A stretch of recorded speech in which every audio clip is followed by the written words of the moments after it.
12 macam keadaan manusia saat dibangkitkan dari kubur. 1.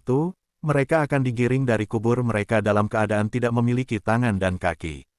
Terdengarlah perkataan sambutan untuk mereka, inilah orang-orang yang pada waktu hidup di dunia sering berbuat aniaya kepada tetangga-tetangganya. 2. Keadaan seperti rupa babi hutan, orang-orang yang meremehkan salat 5 waktu ketika hidup di dunia. 3.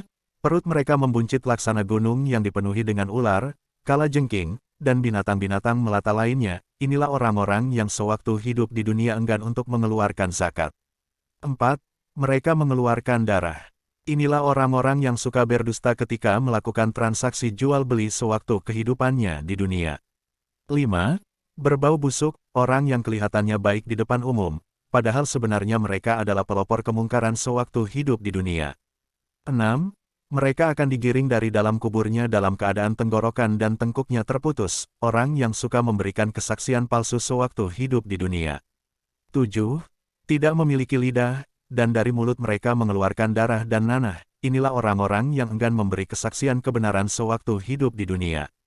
8. Kepala di bawah dan kaki di atas. Inilah orang-orang yang suka berbuat zina sewaktu hidup di dunia dan mati dalam keadaan belum bertobat kepada Allah. 9. Wajah mereka berwarna kehitam-hitaman dan mata mereka berwarna kebiru-biruan, sedang di dalam mulut mereka dipenuhi dengan api, inilah orang-orang yang suka memakan harta anak yatim dengan cara yang zalim sewaktu di dunia.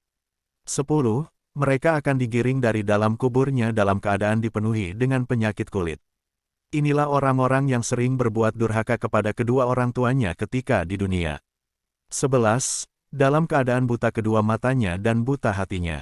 Gigi mereka bagai tanduk sapi jantan, bibir mereka dalam keadaan melebar sampai ke dada, lidah mereka manjang sampai ke perut, sedangkan dari mulut mereka tak henti-hentinya mengeluarkan berbagai macam kotoran, orang yang suka meminum minuman keras sewaktu hidup di dunia.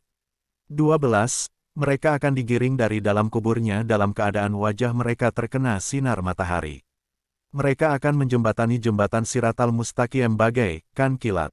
Kepada mereka akan dikatakan, inilah orang-orang yang suka beramal saleh, selalu berusaha menjauhi perbuatan dosa, menjaga salat 5 waktu, dan mereka meninggalkan kehidupan dunia dalam keadaan sudah bertobat kepada Allah Subhanahu wa Ta'ala. Tidak ada balasan yang tepat bagi mereka kecuali surga yang di dalamnya penuh dengan kenikmatan, ampunan dari sisi Allah, dan kasih sayang yang melimpah darinya. Hadis riwayat Ibnu Majah.